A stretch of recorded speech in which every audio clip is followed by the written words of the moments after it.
शिव जी के सिर पर कैसे विराजमान हुए चंद्रदेव।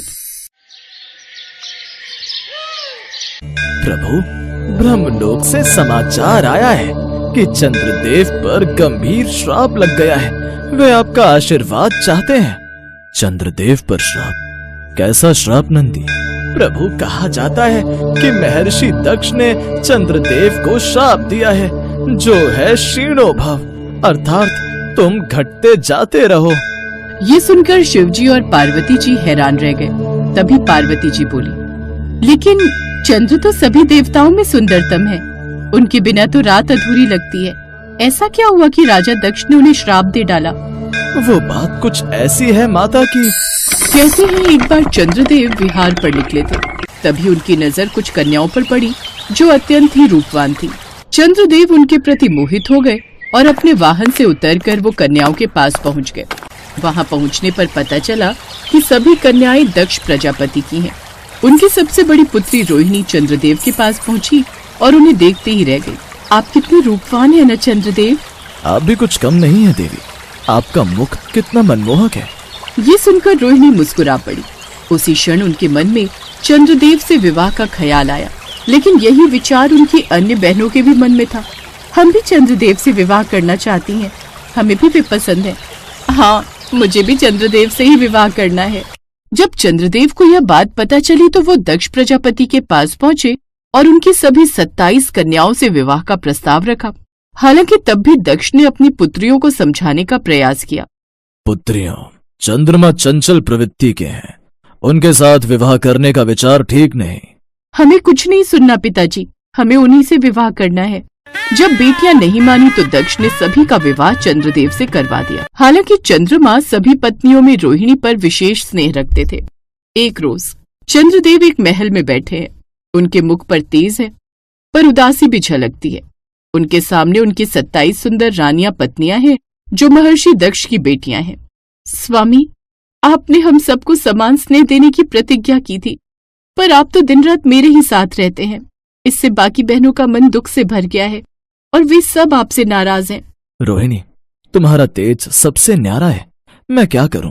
मेरा मन अनायास ही तुम्हारी ओर खिंच जाता है। मैं अगर उन सबके साथ भी रहूं तब भी ध्यान बस तुम्हारा ही रहता है। ये सुनकर बाकी सभी रानियां क्रोधित हो गईं।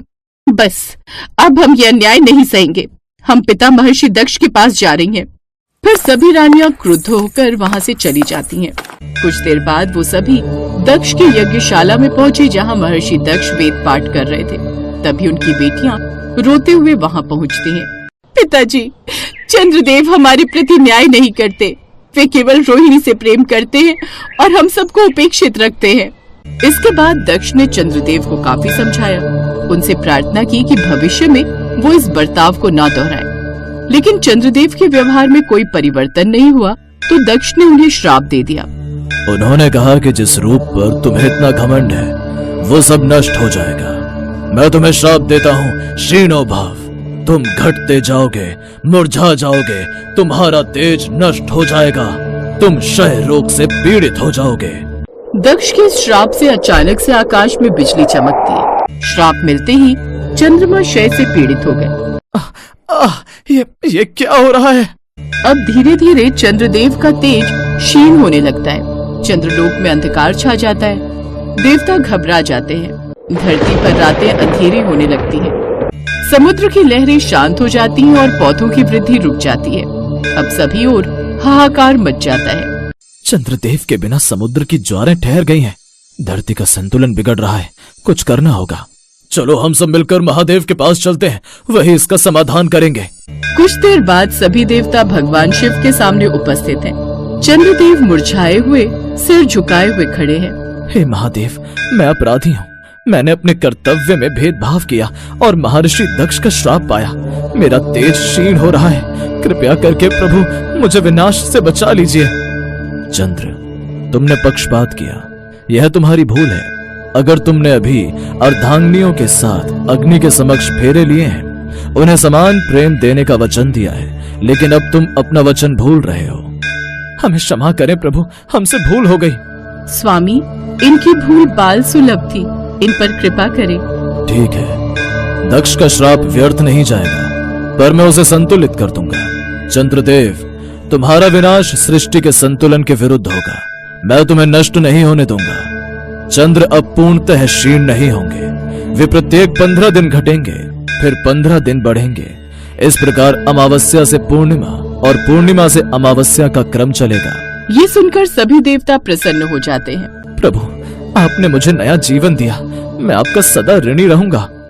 चंद्र, तुम्हें स्मरण रहे कि तेज और सौंदर्य का गर्व विनाश की जड़ होता है। अब तुम मेरे मस्तक पर शोभित होगे, ताकि तुम्हारा तेज सदैव नियंत्रण रहे और सृष्टि में संतुलन बना रहे। हर हर महादेव, प्रभु के सिर पर अब शीतलता का प्रतीक चंद्रदेव शोभित है। महादेव ने चंद्रदेव को अपने शीश पर विराजमान कर लिया। अब दूर से आकाश में पूर्णिमा का चंद्र मुस्कुरा रहा है। उनकी रानियां प्रसन्न हैं और रोहिणी झुककर कहती है, स्वामी, अब आप सब में समान भाव रखेंगे ना? हाँ प्रिय, अब मैं संतुलन सीख चुका हूँ। जो अभिमान करता है वह शिवजी के चरणों में झुक ही जाता है। अब से आप सभी मेरे लिए एक समान हैं। इधर कैलाश पर्वत पर पार्वती जी और शिव जी, स्वामी, अब तो आपके शीश पर गंगा भी बहती है और चंद्र भी विराजमान है। एक आप ही ऐसे हैं जो अग्नि और जल दोनों को धारण कर सकते हैं। पार्वती, यही सृष्टि का संतुलन है। एक और ज्वाला, दूसरी ओर शीतलता, यही योग है, यही शिवत्व। और इसी कारण भक्त आपको चंद्रशेखर कहकर पुकारते हैं। यह नाम मुझे प्रिय है, क्योंकि यह करुणा और क्षमा का प्रतीक है। चंद्रदेव अब भगवान शिव के मस्तक पर अर्धचंद्र के रूप में शोभित है। वो हमें ये सिखाते हैं कि जो अपने अहंकार को त्याग देता है वही अमर हो जाता है। श्राप भले ही नियति का हिस्सा हो, पर दया और करुणा से हर श्राप वरदान बन सकता है। इस प्रकार चंद्रदेव के अभिमान ने उन्हें श्राप दिलाया, पर शिव जी की करुणा ने उन्हें अनंत जीवन दे दिया।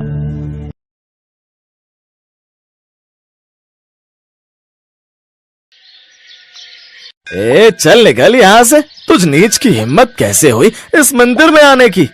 लेकिन पंडित जी, भगवान के द्वार पर तो सभी एक बराबर ही होते हैं। वो तो सिर्फ प्रेम और भक्ति के भूखे होते हैं। फिर उनके लिए भक्त ऊंची जाति का हो या नीच जाति का क्या फर्क पड़ता है? तुझे सुनाई नहीं दिया पंडित ने क्या कहा?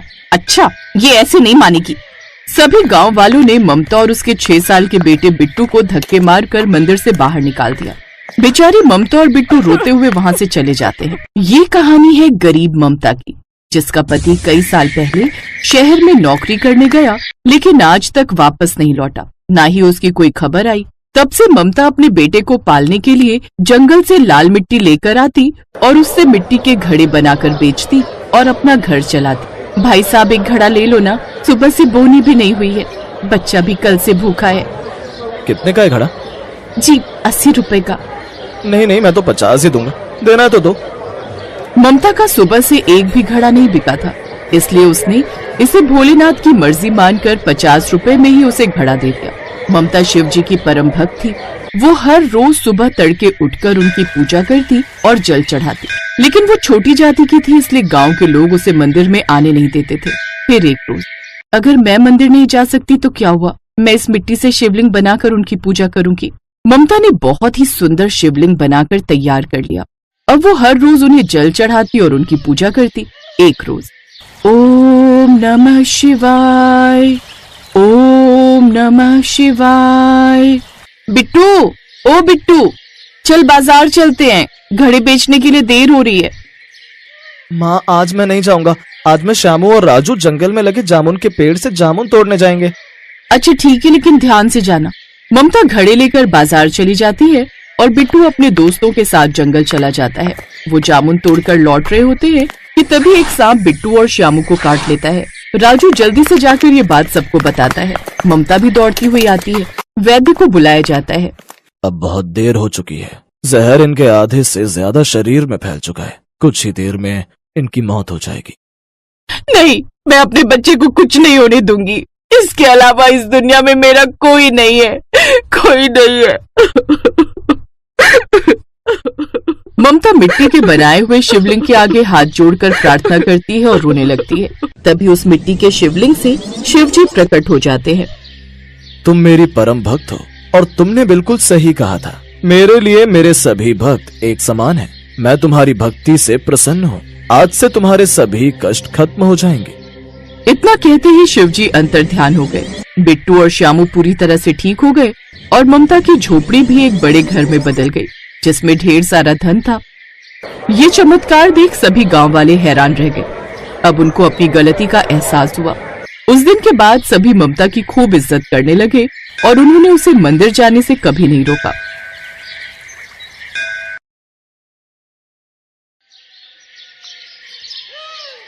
पूनम का उल्टा हाथ बचपन से बेजान था, इसलिए उसके लिए जो भी रिश्ता आता था मना हो जाता था। ऐसे ही एक दिन, अरे बिमला, लड़के वाले आ गए हैं। पूनम बिटिया तू चाय ले जा, बाकी मैं ला रही हूँ। माँ, लड़की का एक हाथ खराब है, ध्यान से देखो। मदन जी, खाना पीना तो होता ही रहेगा है? हम बेटे से बात करके आपको कुछ दिनों में जवाब भेज देंगे। अच्छा, अब हम चलते हैं, ठीक है? पूनम के लिए एक और घर का रिश्ता मना हो गया था। वो बिना कुछ बोले थैला उठाकर सब्जी लाने के बहाने घर से बाहर चली जाती है। घर से बाहर निकलते ही वो फूट फूट कर रोने लगती है। मदन और बिमला भी बहुत दुखी होते हैं। पता नहीं मोहल्ले की सब लड़कियों के हाथ पीले हो गए। हमारी पूनम के भाग्य में न जाने क्या लिखा है। जो भी लड़का देखने आता है इसके एक हाथ की खराबी की वजह से मना कर देता है। क्या करे बिमला, वो दिन मुझे आज भी याद है जब पूनम छोटी थी। सुनो जी, बारिश बहुत तेज हो रही है। मुझे नहीं लगता ये झुग्गी ज्यादा देर तूफान सहन कर पाएगी। तू पूनम को संभाल और जरूरी सामान बांध ले। मैं देखता हूँ, कोई सहायता मिल जाए तो ये जगह खाली कर देंगे। तभी आंधी तूफान तेज हो जाता है और झुग्गी का छप्पर पूनम के ऊपर गिर जाता है। बिमला अचानक से चिल्ला पड़ती है, पूनम मेरी बच्ची, क्या हुआ तुझे? ये क्या अनर्थ हो गया भगवान, मेरी बच्ची। बिमला और मदन पूनम को उठाकर डॉक्टर के पास जाते हैं। बच्ची के हाथ पर भारी वजन गिरा है, इसलिए ये हाथ अब उम्र भर बेजान रहेगा। पता नहीं हमारी बेटी के साथ ही ऐसा क्यों होना लिखा था। आप दुखी मत हो, पूनम बाजार से आती होगी, आपको ऐसे देखेगी तो वो भी परेशान होगी। माँ बापू, क्या बातें चल रही हैं? आज तो मैं थक गई। ये लो माँ, सारी सब्जियां ले आई हूँ जो कुछ तुमने बोला था। तभी पड़ोस की महिला आ जाती है। राम राम बिमला बहन, ये लो मुंह मीठा करो। मेरी बिटिया सुमन का रिश्ता पक्का हो गया है। बहुत ही अच्छा घर परिवार मिला है। ये तो बहुत ही अच्छी बात है। सरोज बहन, मेरी पूनम के लिए भी कोई घर बताना। देखो बिमला बहन, कोई अच्छा लड़का तो मिलने से रहा, क्योंकि पूनम के हाथ की तकलीफ देखकर कोई भी लड़का हाँ नहीं करेगा। अच्छा, अब मैं चलती हूँ, बहुत तैयारियां करनी है। सरोज चली जाती है। पूनम की माँ बिमला काम में लग जाती है। तभी एक फकीर द्वार पर आवाज लगाता है, कुछ खाने को दे दे माई। माँ, द्वार पर कोई फकीर आए हैं, मैं उन्हें कुछ खाने को दे देती हूँ। ये लो बाबा, साग और रोटी। बिटिया, ये तेरे हाथ को क्या हुआ? बाबा, जब मैं छोटी थी तो एक हादसे में मेरे हाथ पर चोट आई थी। सब चिंता बाबा भोलेनाथ पर छोड़ दे बच्ची। देखना, तेरा ये हाथ बिल्कुल ठीक हो जाएगा। क्या हुआ पूनम? बाबा को रोटी देने में बड़ी देर लगा दी। क्या हुआ बाबा? सब चिंता बाबा भोलेनाथ पर छोड़ दे बच्ची। देखना, तेरा ये हाथ बिल्कुल ठीक हो जाएगा। बाबा, इसकी सारी सहेलियों की शादी हो गई। इसका बेजान हाथ देखकर सब लड़के मना कर देते हैं। पता नहीं इसका भाग्य कब खुलेगा। बिटिया, तेरी सारी चिंताओं की मुक्ति इस श्रावण मास में हो जाएगी। तू भोले बाबा के सावन के सोमवार व्रत रख, श्रद्धा भक्ति से पूजन कर। सावन का महीना भगवान शंकर को अति प्रिय है। जो कोई भी सच्चे मन से श्रावण मास में उनकी पूजा करता है, वो उस भक्त की सभी इच्छाएं पूरी करते हैं। और हाँ बेटी, भोलेनाथ के आशीर्वाद से देखना, इस बार तुम अपने माता पिता के साथ कांवड़ यात्रा भी करोगी। बाबा, मैं ये सावन के सोमवार व्रत जरूर रखूंगी। पूनम भगवान शिव के सावन मास में सोमवार व्रत रखने लगी। सावन मास में सुबह उठकर वो शिव मंदिर में जाकर पूजा पाठ करती और शिवलिंग पर जल चढ़ाती। एक दिन पूनम मंदिर में पूजा के लिए पहुंची। तभी, अरे कोई मेरी मदद कर दो, ये सामने कुएं से पानी निकाल दो। मुझे शिवलिंग पर जलाभिषेक करना है, कोई मेरी मदद कर दो। क्या हुआ बाबा? आप कुछ परेशान दिखाई दे रहे हैं। बेटी, आज सावन मास की शिवरात्रि है।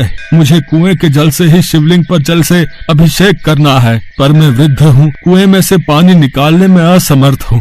क्या तुम मेरी सहायता करोगी? हाँ बाबा, मैं अभी आपके लिए कुएं से बाल्टी भर कर लाती हूँ। पूनम बाल्टी उठाकर कुएं के पास जाती है और कुएं से पानी निकालने लगती है। उसे याद ही नहीं रहता कि उसका उल्टा हाथ तो काम ही नहीं करता, पर वो दोनों हाथों से पानी की बाल्टी खींच लेती है और उस बूढ़े व्यक्ति के पास ले जाने लगती है। तो बूढ़ा व्यक्ति वहाँ नहीं होता। पूनम अपने दोनों हाथों की ओर देखती है। जो उल्टा हाथ बरसों पहले अपाहिज हो गया था, आज उसने उसी हाथ से कुएं से पानी निकाला। वो भागती हुई घर जाती है। माँ देखो, मेरा हाथ ठीक हो गया। भगवान भोलेनाथ ने मेरा हाथ ठीक कर दिया। क्या ये इतना बड़ा चमत्कार? हे शिव शंकर, आपका ये कैसा अनोखा चमत्कार है प्रभु। मेरी बिटिया का हाथ ठीक हो गया। भगवान, आपकी महिमा अपार है। पूनम बिमला और मदन को मंदिर में घटी सारी घटना विस्तार से बताती है। पूनम, वो भगवान शंकर की ही कोई लीला थी जो तुम्हारा हाथ ठीक करने के लिए उन्होंने रची थी। स्वयं भगवान शिव तुम्हारी मदद के लिए आए बेटी। ये सब सावन मास के सोमवार व्रत का फल है। सच में भोलेनाथ के सावन के सोमवार व्रत बहुत ही फलदायी हैं। तूने उन फकीर बाबा के कहने पर ये व्रत रखे और आज ये चमत्कार हो गया। तभी वो फकीर बाबा आ जाते हैं। मैंने कहा था ना बेटिया, भोलेनाथ के सावन के महीने की मान्यता बहुत है। तेरे सारे दुख दूर हो जाएंगे। भोले बाबा तुझे सदा खुश रखें। देखते ही देखते वो फकीर बाबा भी ओझल हो गए। पूनम के दुख दूर हो चुके थे। वो अपने पिता से कहती है, बापू, मैं भी कांवड़ यात्रा पर जाना चाहती हूँ, चलोगे ना? मुझे शिव जी का जलाभिषेक करना है। हाँ बेटी, हम कांवड़ का जल लेने जरूर जाएंगे। बिमला और मदन पूनम को लेकर कांवड़ यात्रा के लिए जाते हैं। पूनम हरिद्वार से जल लाकर शिव मंदिर में शिवलिंग की पूजा अर्चना करती है। कुछ दिनों बाद मदन और बिमला एक अच्छा लड़का देखकर पूनम की शादी कर देते हैं। पूनम को एक सुयोग्य वर की प्राप्ति होती है।